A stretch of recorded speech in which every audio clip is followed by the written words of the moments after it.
that Nick Saban was the greatest coach of all time until about 2 years ago. I was talking to Mark Tyson, whose son Paul was a quarterback at Alabama a couple of years ago. He just left. Mark Tyson, for those of you who don't know, not part of the Tysons in the other end of the state, he was Paul Bryant's grandson. Mark's mother was Coach Bryant's sister.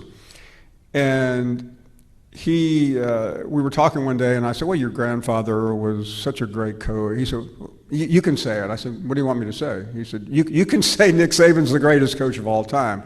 And I think he is now. But Paul Bryant, to me, was the most important figure I've ever covered in college football. I did an event last December that honored the group of players who broke the color barrier at the University of Alabama, including Sylvester Croom. And I walked up to one of Sylvester's teammates, a guy named Johnny Musso, who was one of the most famous players, the Italian Stallion, they called him. And I said, Johnny, I asked him this question. Then I went over to Tony Nathan, who was one of those who broke the color barrier, who was another great Alabama player. I said, Tony, I've interviewed probably 200 Alabama players that played for Coach Bryant, and I've asked everyone the same question. How much were you paid? And tell me something negative about Coach Bryant. And he said, I'm not talking to you. I said, Tony, you're 70 years old. You can tell me now. He said, no way. I have never spoken to a former Bryant player, publicly or especially privately, who has to this day said a negative thing about this man. They are still scared to death that Brian is going to reach out from that grave at Elmwood and squeeze and strangle them. And I told this group that night, so I'll tell you. I said, I've never found anybody. I said, I was in Birmingham. I could drive 58 miles down the road, and I kid you not, I could find 15 Alabama players on this current team that would probably privately tell me something about Nick Saban that was unflattering. And I don't mean that like he's a bad coach. It just, maybe he's difficult or who knows what. You can't get a Bryant player to say anything, David. You know what it's like. You played for a legend, and some semi-legend in Lou Holtz. But it's. Those days are over. You don't have the Darryl Worrells. You don't have the Bob Devaney's and the Tom Osbornes and the Paul Bryants. And you just have a bunch of coaches who, let's be honest, are mercenaries. It's one of the things that's great about Paul is that you're talking about Wally. I have a lot of respect for those of you that are in the electronic media business that you also started your career as a print journalist. I mean, and that's where you got your degree in political science. And it's amazing to me, Paul, that you show this picture, number 11, if you could, Matt. So this is the SEC Nation. So what stands out? What looks different to you in this group? Start with the left and then go to the right. And when I look at that picture, I see a guy who's, you're 65, and you're with a bunch of these young, attractive, former studs, Laura. And there's Paul Finebaum, still there making a difference there on the set of SEC Nation. Something, a testament to your work over the years and how important you are to this business. Well, I think when you look at that group, you see a couple of pretty obvious things, but mostly you see Tim Tebow in the middle. And I will tell you about I don't know if you've ever had Tebow here. No, I haven't.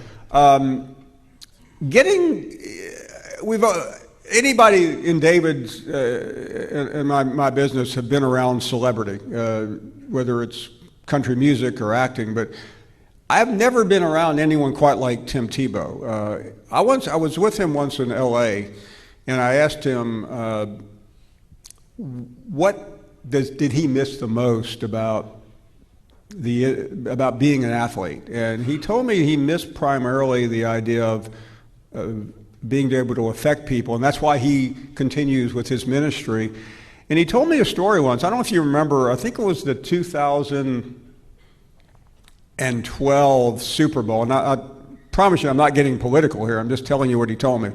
He and his mother, Pam, did a Super Bowl commercial for, I think it was Focus on the Family. Does anybody? It was a pro-life group. And about a year later, Tebow was in Memphis at one of these small mega churches with about 12,000 people. And it's not that you have any of those here? And they were ushering him out, and a lady was screaming at him, and the security people kept pushing him, and she kept falling, and finally he stopped because he knew something was going on. He said, let me go talk to her. And Tebow walked over to this woman, and she hugged him, and she said, I want to introduce you to my daughter. And he said, well, it's great to meet you. He said, the Super Bowl was on a Sunday night. He said, on Monday, I was going to an abortion clinic and abort this child, and I saw your commercial, and it changed my approach, and now it's the most important thing in my life. And that's the kind of thing that Tebow does affect people, whether you agree or disagree with his politics or anybody's politics. And he is just so amazing. About 3 years ago, we were on the SEC Nation bus, and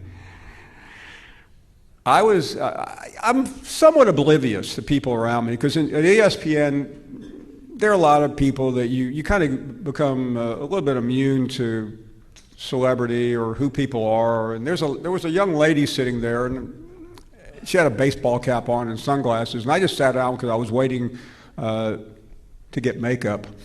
And so I kind of grunted at her, and I mean, I didn't know who she was. I just figured she was waiting for Tebow to do something. So I walk out the bus a couple of minutes later, and I ran into Laura Rutledge. I said, Laura, there's some young lady on the bus. I don't know if she's waiting for you or Tebow. And Laura, who's really funny, she goes, you don't know who that was? I said, no. She said, that's Demi. I said, okay. She said, that's Tim's fiance. I said, oh, I didn't realize. I mean, I kind of knew he had dated somebody. You don't ask Tim Tebow, like, who are you dating, Tim? So I said to Laura, I said, so what does she do? And she looked at me and says, well, she's only the reigning Miss Universe. And then suddenly I had to go back on the bus. So they did. So they got married in January of 2020, and they invited my wife and I. Somehow we got invited. So I'm thinking about going to. It was not like your typical destination wedding, maybe Hot Springs, Arkansas. Cape Town, South Africa. Wow. And I started, I'm just a humble guy from the poor side of Memphis, so I started checking the airlines, and it was like $10,000 a ticket. But that wasn't the real reason I didn't go. The real reason I didn't go is I found out 3 days in Cape Town at this resort, I was going to have to spend 3 days in Cape Town with Urban Meyer. No way. Speaking about celebrity, real quick, Matt, I want to run through a couple of pictures. This is the guy. Look at this. This is what happens when you go out in the crowd. Just run through these real quick, Matt. Is this life size? I mean, this is before a game somewhere. That's you, of course. And then you got dolls. Bobbleheads, dolls, and then you've done a great job. Look, this is Stephen A. Smith. I mean, you become now that you and Stephen A. Smith go head toe to toe. It seems like every week. Stephen A. Smith is my best friend at ESPN, and I am Stephen A. Smith's only friend at ESPN.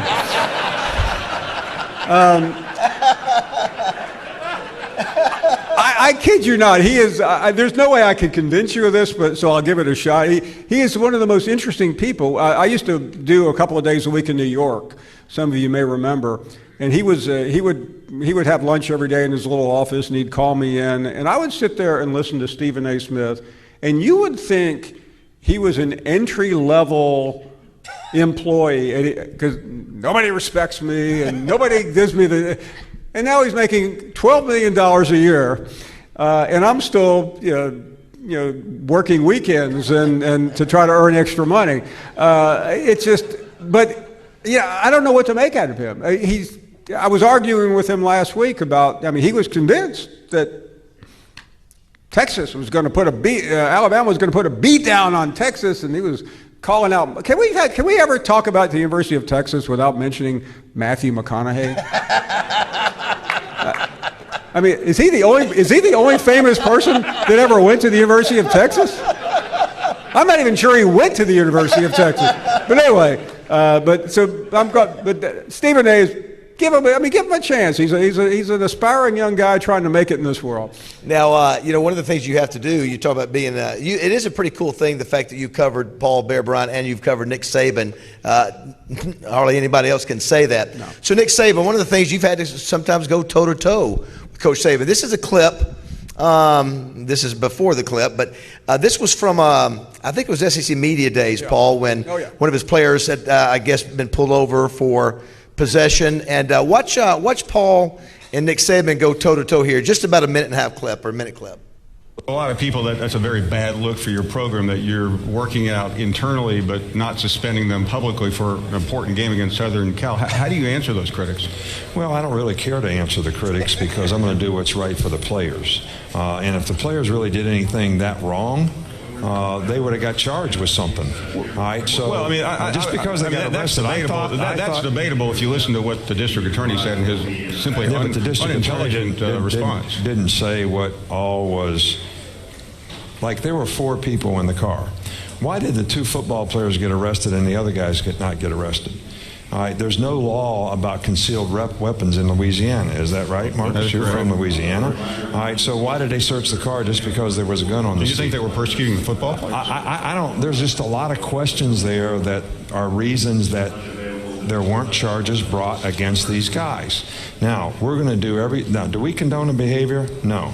All right, but you're innocent until proven guilty in this country, regardless of whether you get convicted in the media or not, which is what you're doing to these players. I'm not convicting anyone. I'm just asking you why you are not going to suspend Cam Robinson for the Southern Cal game. Because I'm not going to convict him in the public. And you said that I was going to get criticized by you and the public and the media because I'm not going to suspend him. And I don't really care about that. It's the end of the conversation.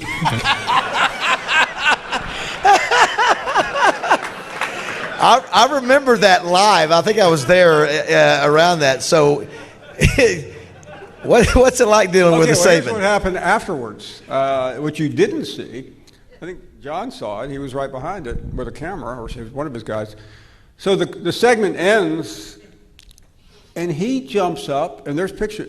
He is cursing and swearing, and just like with his finger. And they finally had to escort him because so that ends.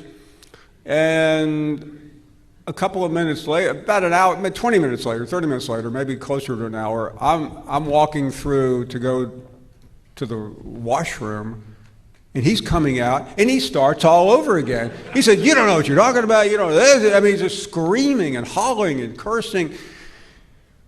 And finally, I mean, as this has happened, a couple of minutes later, I started to realize that was on national television. It's going viral.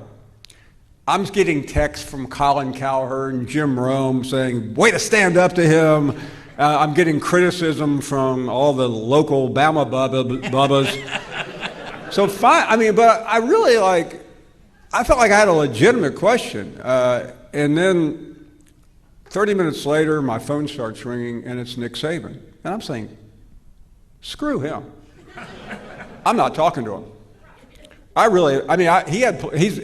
He's now berated me on national television. He's berated me afterwards.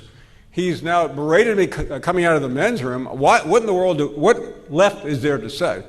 So phone rings a couple of times, and finally my producer comes over and says, "Saban's trying to get a hold of you." I said, "I don't care."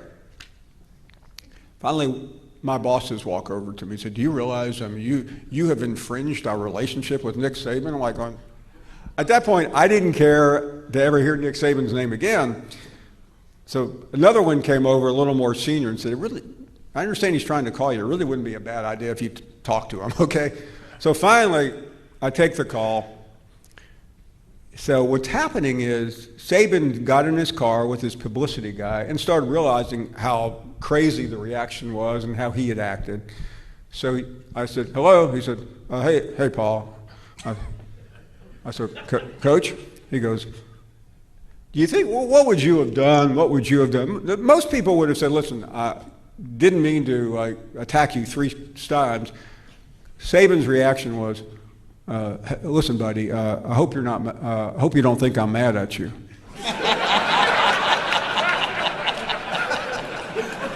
Now, John over here is laughing because he just got through doing a book about how brilliant Nick Saban is. He refused to admit that he'd done anything wrong, and at this point, it was kind of time to end it because every Alabama fan thought I had just, violated the 7 deadly sins. So and I saw him the next week. A couple of months later, I'm at a restaurant, and his wife comes up to me, Miss Terry. And she says, you don't realize how good that was for you and how good it was for Nick. Nick got to stand up for his players, and that's really what he's about. He had 2 guys that probably should have been arrested, but the fact that he stood up for him means the next person, not you, of course, over here. And it was bizarre. So after that, the interest in challenging Nick Saban has somewhat waned. To wrap things up here, many may not know, but your grandparents, I believe, came through Ellis Island, and your parents ended up moving to Memphis, where you were born and raised, and you're a Southerner. I think at one time you wanted to maybe work for one of the newspapers in New York or Washington, D.C., and for whatever reason, things happened where that didn't work out. You lost your father at 15, which is a really tough deal. And, just reflecting on your career, it's pretty darn amazing, Paul, from where you started to where you are today. Well, this is where you're supposed to be very humble. It's an amazing career in the sense that I really grew up wanting to be a lawyer. And as I reflect back on my life, I think that what failed me to really pursuing that goal was that I have too much integrity. Are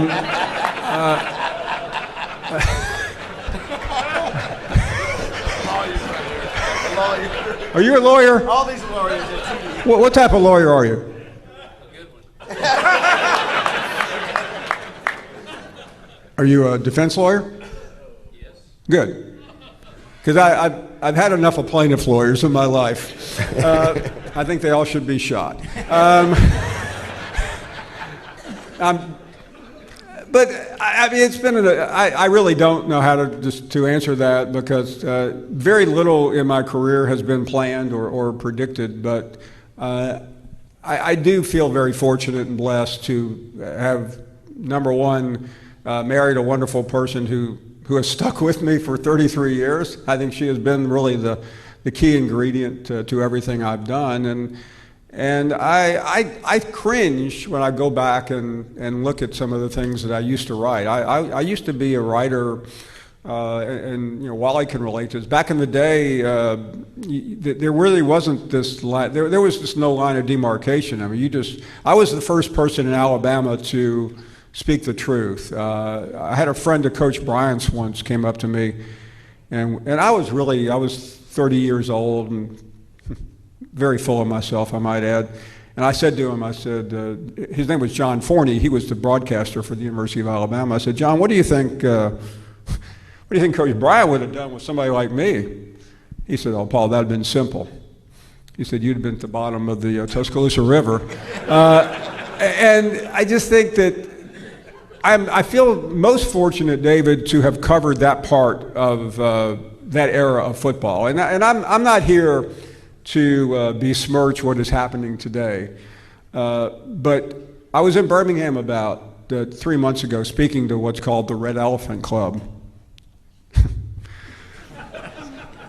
And I saw a member in the audience, and I said to him, 40 years ago, you were on a list of people that I was investigating for buying players to go to the University of Alabama, and now you're doing it legally. I mean, I've never seen a transformation.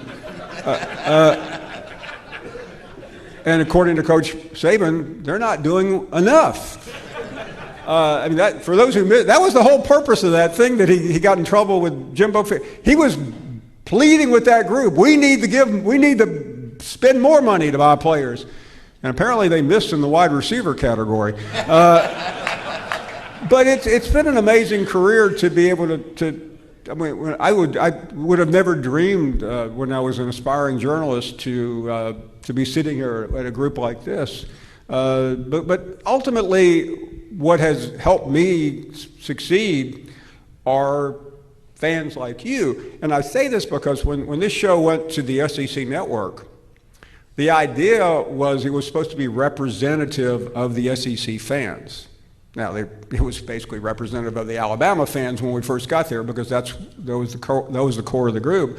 And I had an ESPN executive, David, tell me after, I mean, these guys, they make the hires, and you think they're geniuses. And then they actually listen to what they bought. I don't know if that probably doesn't happen in the bank business except on bad loans. But one of them said to me, do you have to take these calls? I mean, can you do the show without the callers? And I go, no, I can't. And I have always steadfastly defended the callers, and I know some of you hate them, and I understand that. But that's who, I mean, you guys go to games on Saturday. I mean, who do you think the SEC fans are? A bunch of fat cats who fly around in private planes?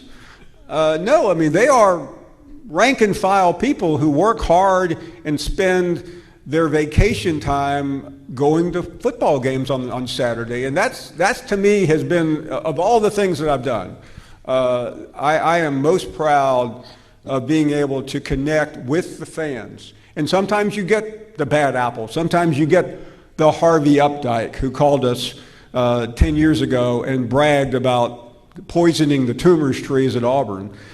But you also get the Tammys of the world who, someone in Chelsea, Alabama, who raises a couple of kids and works at a Waffle House, who becomes the biggest caller and the most famous caller in the Finebaum show history. So I mean, that's really what makes. I mean, I've talked to plenty of football coaches. I mean, if I didn't ever get a chance to interview Nick Saban again, my life would be complete.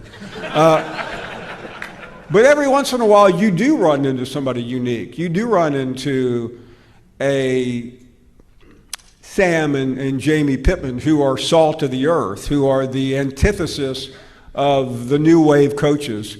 And it inspires me to maybe keep doing this a few more years. I mean, I'm cognizant of my age. You showed the picture. I'm old enough to be every one of those people's father and close to being Laura's grandfather.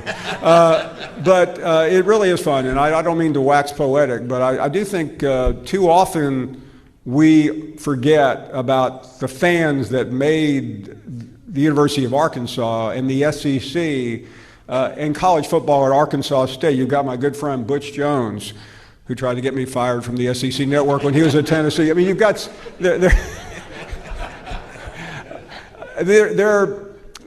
that's what keeps me going is the people that make this conference operate. And I hope that as the conference makes more money and we start making more billions and the players start getting more millions, that we don't forget about what made it so great.